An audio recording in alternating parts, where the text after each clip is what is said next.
Bonjour, donc je m'appelle Christine Durieux-Brucker.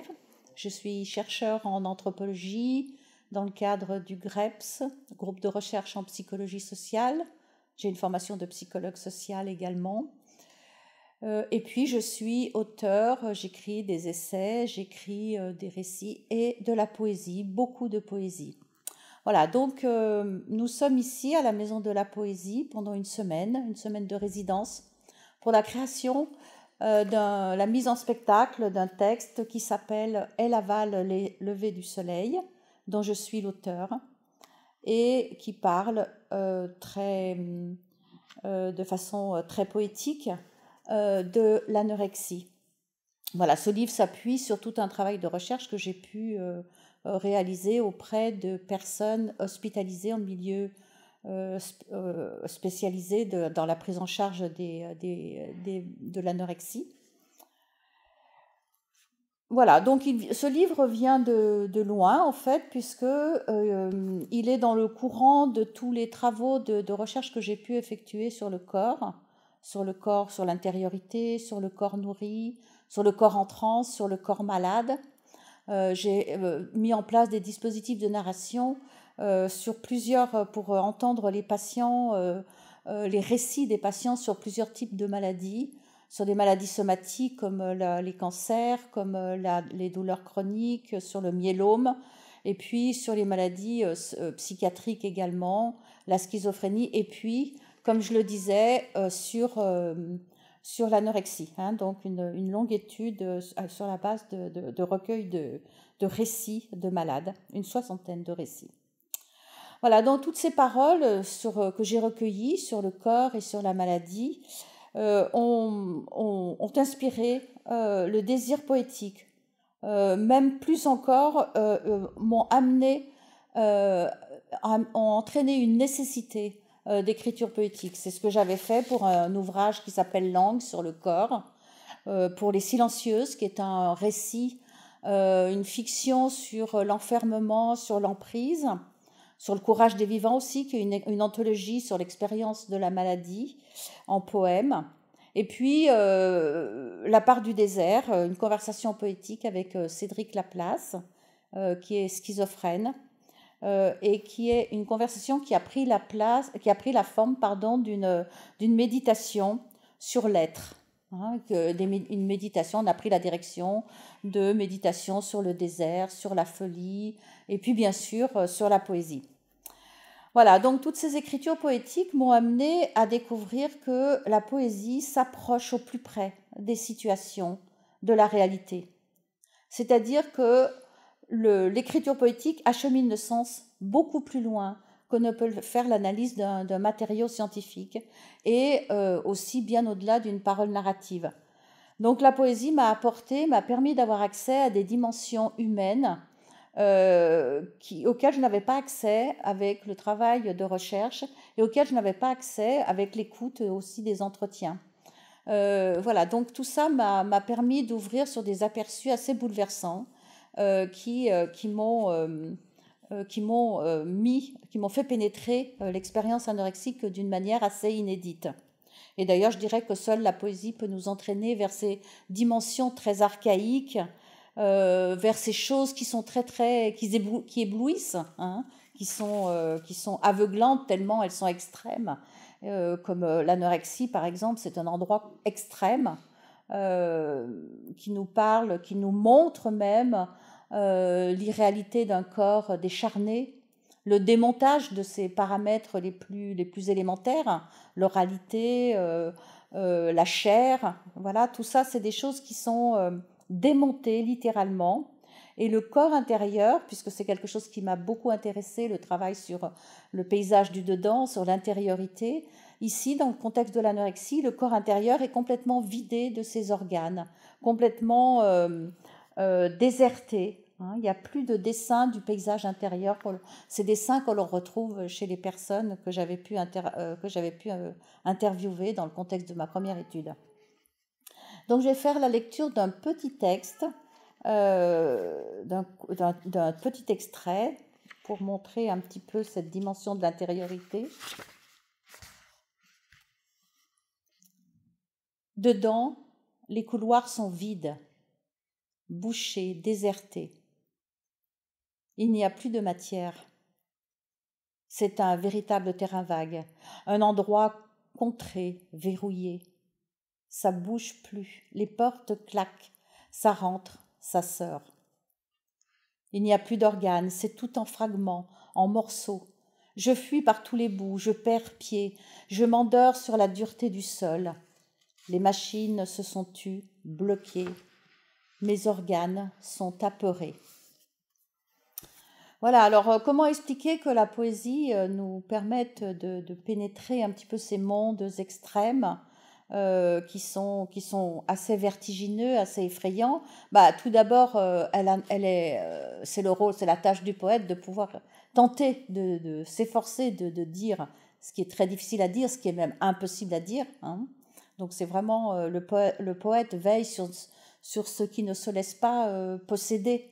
Hein, c'est toute une confrontation, toute une relation avec le réel par le biais des mots de la poésie, et puis la langue poétique, bien sûr. Hein, le poète est outillé pour pouvoir faire face à ce réel, une langue qui ouvre les mots, qui les recompose, qui les culbute, voilà, tout un travail avec la langue qui permet de s'approcher qui permet de s'approcher de la chose et de la regarder en direct. La poésie aussi s'est affranchie des concepts qui coupent le sujet de lui-même, qui figent le vivant.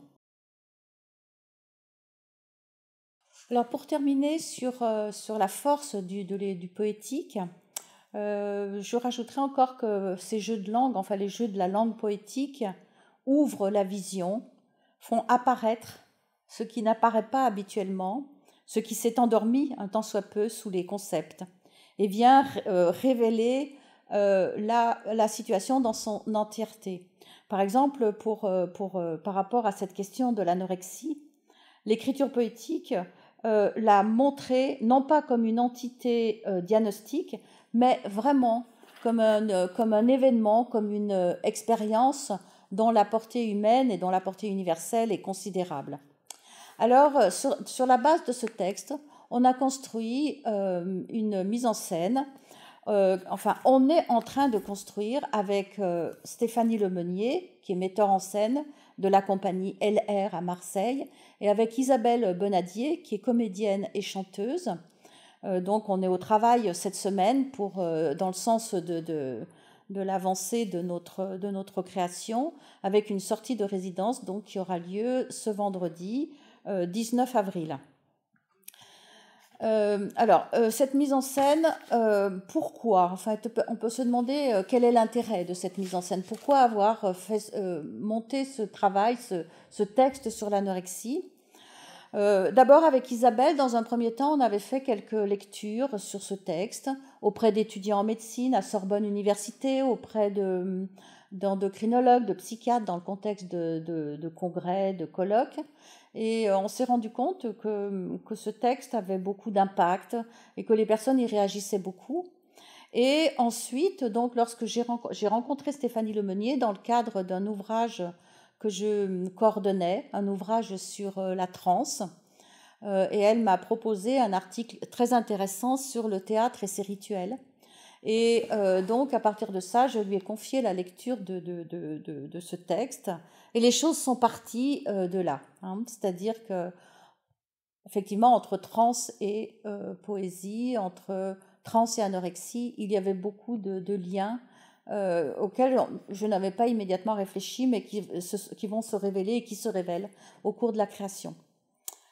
Alors, avec cette création théâtrale, on veut surtout faire entendre, donner à entendre ce que moi j'ai entendu dans les services spécialisés auprès des personnes anorexiques de leur propre voix, et aussi ce que m'a révélé le monologue. Le monologue m'a fait entendre des choses importantes sur le fait que l'anorexique soit habitée par des voix, sur le fait qu'elle soit dans des dilemmes éprouvants entre détruire l'autre ou être détruite par l'autre, autour de toute la question de la voracité, Voilà, il y a beaucoup de choses qui ont... Elle m'a fait entendre aussi le caractère insupportable du corps que je n'avais pas entendu à ce point-là, hein, ce corps ingouvernable dont elle veut gouverner l'ingouvernabilité, hein, c'est un pari quand même audacieux qui est le sien. Voilà, faire entendre donc tout cet insoutenable à vivre, hein, toutes ces voix qui la traversent, qui la rendent confuse et qui brouillent finalement le chemin de ce qu'elle recherche, c'est-à-dire son identité. Faire entendre une expérience qui semble très très loin de nous et qui pourtant parle de nos blessures, traduit nos propres questionnements. Hein, nous sommes dans le même mouvement humain et ce qu'elle démontre, c'est ce que nous avons aussi à assumer, l'oralité, le corps, l'autre, le désir. Alors, il est très difficile de donner à regarder, de donner à entendre ce vécu anorexique. Il est très difficile de regarder l'anorexie en face. Hein, c'est une situation d'abord de grande souffrance, une situation complexe, paradoxale, et en plus qui se situe entre le vif et le mort. Hein, elle se dirige vers la mort pour trouver la vie. Et pour toutes ces raisons, il est essentiel de faire entendre leur voix et à partir de ce travail, d'essayer de toucher le public, hein, parce que c'est le propre de la poésie que de toucher. Elle n'argumente pas, elle ne juge pas, elle ne démontre pas, elle touche. Et nous voulons toucher bien sûr les anorexiques elles-mêmes pour qu'il puisse y avoir une résonance entre le corps du poème, le corps du travail théâtral et puis son propre corps, hein, sans intrusion aucune. C'est aussi ça le but de cette... l'intérêt, je dirais, de cette création, jusqu'à ce qu'elles puissent elles-mêmes écrire leurs propres poèmes et que les mots puissent s'incarner en elles. Donc, dans ce sens-là, on a prévu des ateliers de travail d'écriture poétique, de travail sur l'intériorité. Après les représentations, on a prévu aussi des débats avec les professionnels, quelque chose qui pour nous est important parce que la progression de ce travail est beaucoup liée à la présence, à l'interaction avec le monde des soignants, avec le monde professionnel, puisque c'est un spectacle qui se situe à l'articulation entre l'artistique et la santé. Voilà ce que j'ai à dire, et en espérant que nous arrivions à toucher ce but et aller au plus loin de ce travail participatif dans l'interaction et dans le réajustement, je dirais aussi, de son contenu.